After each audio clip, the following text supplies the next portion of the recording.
Hello नमस्कार, कैसे हैं आप सभी। आई होप आप सभी बहुत अच्छे होंगे। हाँ जी, लास्टली हमने डिस्कस किया था what is S R latch. हमने लैच के बारे में अच्छे से डिस्कस कर लिया था। आज का जो हमारा टॉपिक है वो रहेगा एस आर फ्लिप फ्लॉप। अब फ्लिप फ्लॉप क्या होते हैं ये चीज हम प्रीवियस वीडियोस में डिस्कस कर चुके हैं अच्छे से, है ना। देखो फ्लिप फ्लॉप आपके क्या होते हैं, जो आपको आउटपुट किस बेसिस पे जनरेट करते हैं, your present input as well as your previous output जो आई है उसके बेसिस पे। सिंपल, हमारे फ्लिप फ्लॉप और कॉम्बिनेशनल सर्किट में क्या डिफरेंस है वो भी हम सारा कवर कर चुके हैं। सिंपल, अब देखो what is S R flip flop. देखो एस आर फ्लिप फ्लॉप जो होता है आपका, ये बेसिकली क्या करता है, आपका a bit of memory storage device होता है, ठीक है, जो कंसिस्ट करता है आपकी टू इनपुट्स पे। देखो ये आपका जस्ट एक बिट मेमोरी को क्या करता है, स्टोर करता है। अब दो इसकी इनपुट होती है, the first one is S input and the other one is R input. That's why we call it as S R flip flop, ठीक है। अब इसका नाम कैसे आया सर, बिकॉज हम इसमें दो इनपुट्स दे रहे हैं, the first is S and the other is R. अब आप यहाँ पे देखो, हमारे पास अगर आप इस ब्लॉक डायग्राम में देख रहे हैं, हमारे पास ये एक एस आर फ्लिप फ्लॉप है जिसे हमने एस और आर दो इनपुट दी हैं, जिसके कॉरस्पॉन्डिंग हमारे पास क्यू और क्यू का कॉम्प्लीमेंट, दो आउटपुट्स क्या हुई हैं, जनरेट हुई हैं। सिंपल, अब देखो हमने इसमें क्या करना है, आपका देखो S R flip flop is one of the fundamental sequential circuit possible. This simply flip flop is basically a one bit memory storage device that has two inputs, one which will set the device that is the output is one। देखो S stands for set, set it means यहाँ पे क्या होगी, आपकी जो input होगी वो क्या होगी, वन होगी, ठीक है। आपका सर्किट जो है वो क्या होगा, इस टाइम पे ऑन होगा। And the second is R, R stands for reset, it means इस टाइम पे जो आपकी आउटपुट आएगी वो क्या होगी, जीरो होगी। सिंपल, देखो तो आपको यहां से पता चल गया जो हमारा एस आर है वो स्टैंड करता है सेट रीसेट। नेक्स्ट अब हम बात कर लेते हैं हमारे, देखो एस आर फ्लिप फ्लॉप की हम लॉजिक इंप्लीमेंटेशन देख लेते हैं। सिंपली देखो इसमें आपको क्या करना होता है, हम ये कर रहे हैं with the help of NAND gate. अब नैंड गेट किस तरह से वर्क करता है हम सबको पता है, NAND gate is just opposite of AND gate, ठीक है। देखो यहाँ पे क्या होता है, अगर मैं यहाँ पे नैंड गेट की सिंपली टेबल बना लेती हूँ, फॉर एग्जाम्पल ए बी आपके पास दो इनपुट हैं, इसके लिए हमारे पास चार केसेस जनरेट हो जाएंगे, 0 0 1 1 0 1 0 1।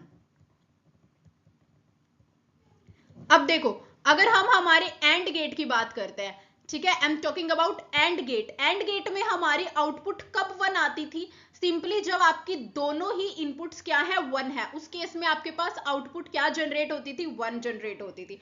But in case of NAND we know it is just opposite of AND, तो इस केस में क्या होगा, आपके पास हर एक के लिए आपके पास वन आउटपुट जनरेट होगी। सिर्फ जब आपकी both inputs are one then it will return zero, तब आपको ये जीरो आउटपुट जनरेट करेगा। सिंपल, ये हो गया हमारा नैंड गेट के लिए हमारा टेबल, ये है हमारा बेसिकली नैंड गेट का ट्रुथ टेबल। अब देखो यहाँ पे हम डिस्कस कर लेते हैं कि S R flip flop with the help of NAND gate किस तरह से हमने इंप्लीमेंट किया है। देखो यहां से आपने क्या किया, इस लॉजिक डायग्राम में हमारे पास क्या है, यहां से आपने एस इनपुट दी, हमने इसे नैंड गेट से पास कराया, यहाँ पे आपने आर इनपुट दी, इसे भी हमने नैंड गेट से पास कराया। सिंपल, और ये आपने क्या दिया है, यहाँ पे क्लॉक को लगा दिया है। क्लॉक किस लिए, ताकि आपका सर्किट वर्क कर सके, ठीक है।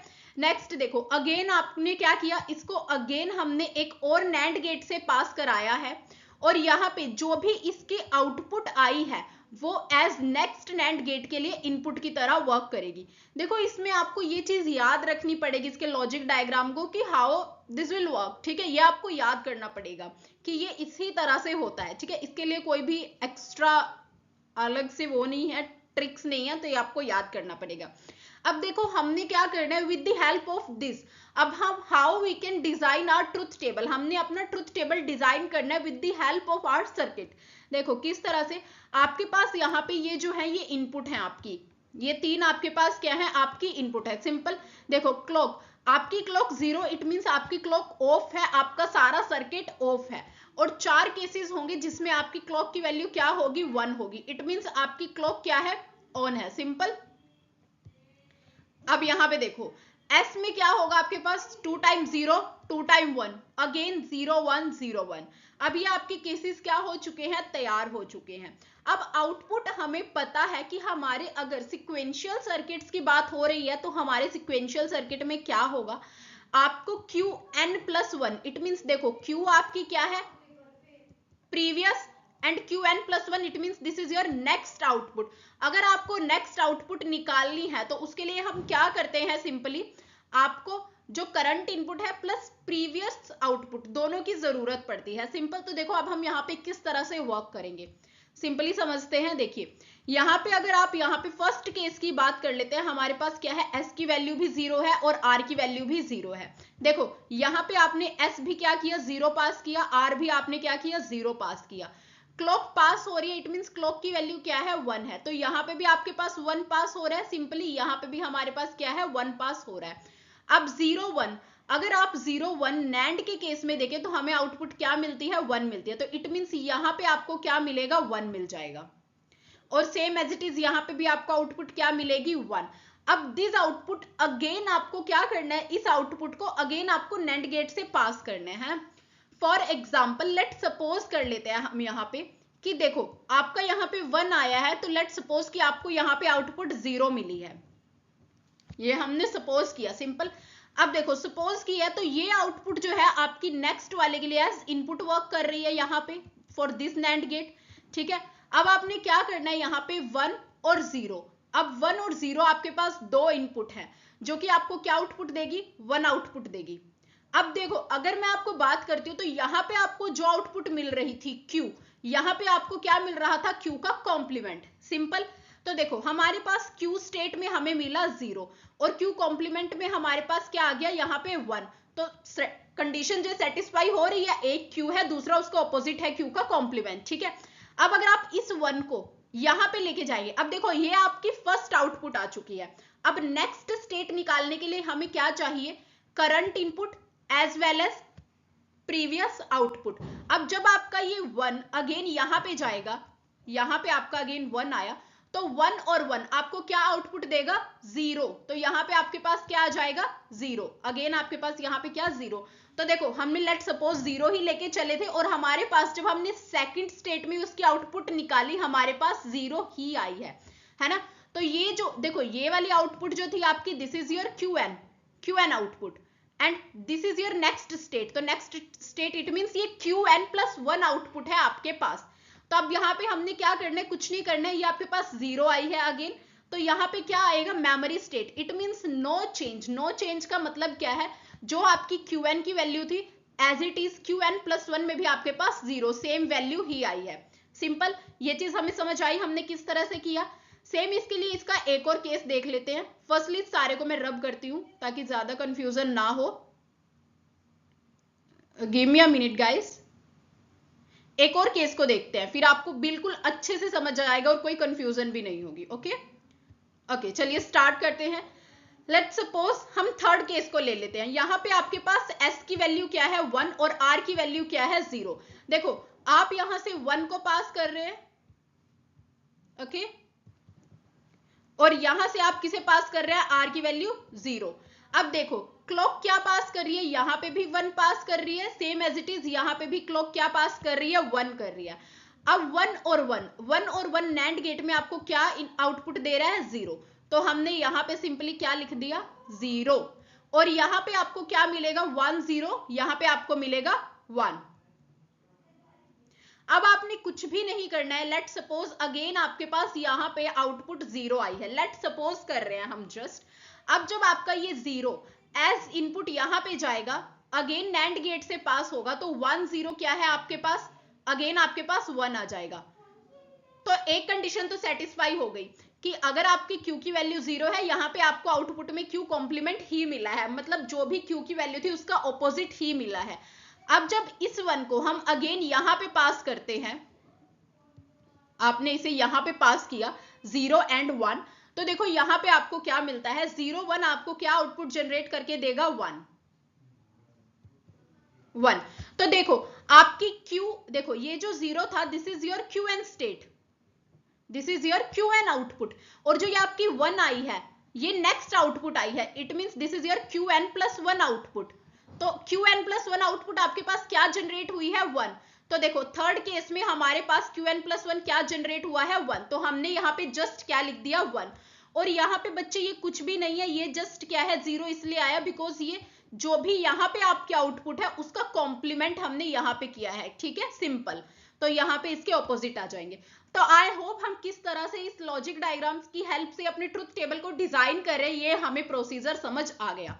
तो अब आपको पता चल गया है when your both inputs are 0 and 0, उस टाइम पे आपके पास आप मेमोरी स्टेट में ही होंगे। इट मींस नो चेंज, जो आपके Qn की वैल्यू है सेम आपको Qn+1 की वैल्यू मिलेगी। नेक्स्ट इज अगर आपके पास 0 और 1 है तो उस केस में आपका Qn+1 आएगा 0। अगर आपके पास 1 0 इनपुट है तो आपको Qn+1 मिलेगा 1। एंड द लास्ट अगर आपके पास दोनों 1 1 इनपुट है उस केस में आपके पास इनवैलिड जनरेट होगा। अब इनवैलिड क्यों जनरेट होगा इस केस को भी एक बार हम देख लेते हैं। देखो सिंपली हमारे पास क्या हुआ है, यहाँ पे 1 1 जनरेट हुआ है। एक मिनट, अगर आप 1 1 के अकॉर्डिंग देखते हैं तो देखो 1 और 1 आपको आउटपुट जनरेट कर देगा 0 according to our NAND table. यहाँ पे भी आपके पास 1 और 1 है, ये भी आपको क्या जनरेट कर देगा 0।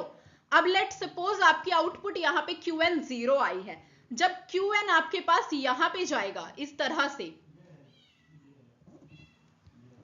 0, तो देखो 0 और 0 आपको क्या आउटपुट यहाँ पे मिलेगी 1। अगेन जब आपका 1 यहां से जा रहा है इस तरह से, अब देखो यहां पे आपके पास क्या है 1 0, it will give you output 1। Okay, अब देखो जब आप इस 1 को नेक्स्ट स्टेट के लिए पास करते हैं तो यहां पे देखो आपके पास क्या मिलता है 1 0, इट विल गिव यू 1। ठीक है, इसने अगेन आपको 1 दिया। तो अब चेक करो यहां पे भी आपके पास क्या था 1 और यहां पे भी इसने क्या जनरेट कर दिया आपके लिए 1। तो हमें हर बार एक कंडीशन पता है कि अगर आपका यहाँ पे आउटपुट Q आ रहा है तो यहाँ पे Q का कॉम्प्लीमेंट आना चाहिए, बट यहाँ तो दोनों केसेस में 1 ही जनरेट हो गया। तो दिस मीन्स ये आपकी एक इनवैलिड स्टेट जनरेट हो गई, ये आपको एक प्रॉपर आउटपुट नहीं दे पा रहा है। अब with the help of truth table हम क्या डिजाइन करेंगे, हमारा कैरेक्टरिस्टिक टेबल। देखिए अब ट्रुथ टेबल हमें पता चल गया है क्या है हमारा। अब देखो ये होगा हमारा कैरेक्टरिस्टिक टेबल। कैरेक्टरिस्टिक टेबल आपने किस तरह से बनाना है, देखो characteristic table is determined by the truth table of any circuit. It basically takes Qn SR, ये तीन आपकी इनपुट होंगी और Qn+1 आपको क्या मिलेगी, आउटपुट मिलेगी। अब देखो SR Qn ये तीनों की तीनों आपकी क्या है, यहाँ पे इनपुट है। देखो इसके लिए हमने 4 टाइम 0 4 टाइम 1, नेक्स्ट आपके पास 2 time 0 2 time 1 2 time 0 2 time 1 and Qn is 0 1 0 1 0 1 0 1। अब आपको अगर याद हो जब भी आपका S और R दोनों ही 0 हो रहे थे तो उस केस में आपका जो प्रीवियस हमारा टेबल ट्रुथ टेबल क्या दे रहा था आपको, memory state. It means no change, it means जो भी आपके Qn की वैल्यू है एज इट इज आपके Qn+1 की वैल्यू आ जाएगी। तो देखो Qn की वैल्यू चेक करो 0, तो Qn+1 क्या आ गया हमारा एज इट इज 0। नेक्स्ट 0 0 है तो यहाँ पे Qn की वैल्यू क्या है 1, तो हमारे पास क्या जनरेट हो गया 1।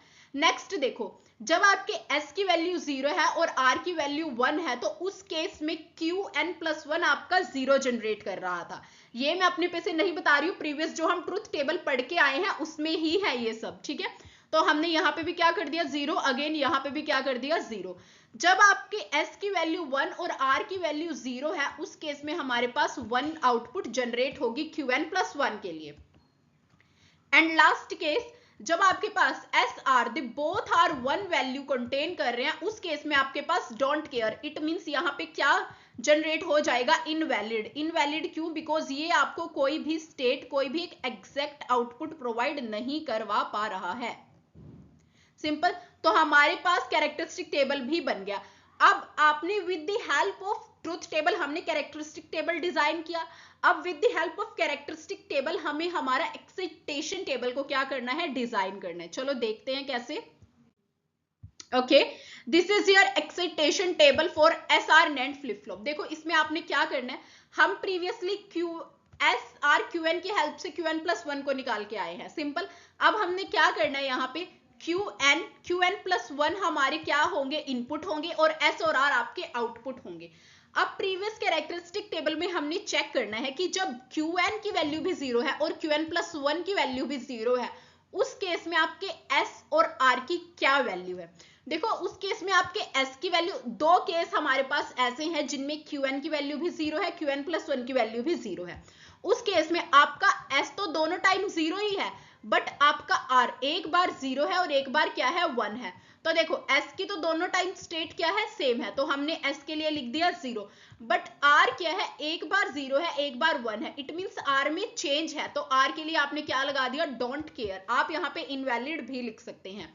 नेक्स्ट देखो, जब Qn की वैल्यू जीरो है और Qn प्लस वन की वैल्यू वन है, उस केस में आपके पास S की वैल्यू क्या आ जाएगी, वन, बिकॉज दोनों ही केसेस में S वन है। आप ये चीज कैरेक्टरिस्टिक टेबल में चेक करो एंड देन इसे फिल करेंगे, सिंपल। और R की वैल्यू क्या आ जाएगी, जीरो। नेक्स्ट, जब Qn की वैल्यू वन है और n प्लस वन की जीरो है, तो उस केस में आपका S जीरो है और R क्या है, वन। अगेन लास्ट केस, जब both are contain value one, तो उस केस में आपका S तो क्या है, एक बार वन है और एक बार जीरो है, बट आपका R both times it contain zero, तो इट मींस R की वैल्यू जीरो हो जाएगी और S अगेन इनवैलिड। ये आपका हमने डिजाइन किया with the help of characteristic table. Characteristic table में चेक करना है आपने Qn की वैल्यू जीरो और Qn प्लस वन की वैल्यू जीरो, दोनों की जीरो जीरो एक साथ एक पेयर में कब कब है, उसके कोरस्पॉन्डिंग आपके S और R की क्या वैल्यू है, उसके अकॉर्डिंग हमने हमारे टेबल को जनरेट किया। I hope what is SR flip flop, how we can implement our SR flip flop with the help of NAND gate, their characteristic table, truth table and excitation table, ये सब हमने cover कर लिया है। इसमें आपको कोई भी डाउट हो आप मुझसे कमेंट सेक्शन में पूछ सकते हैं। Thank you very much, please like share and subscribe our channel, thank you.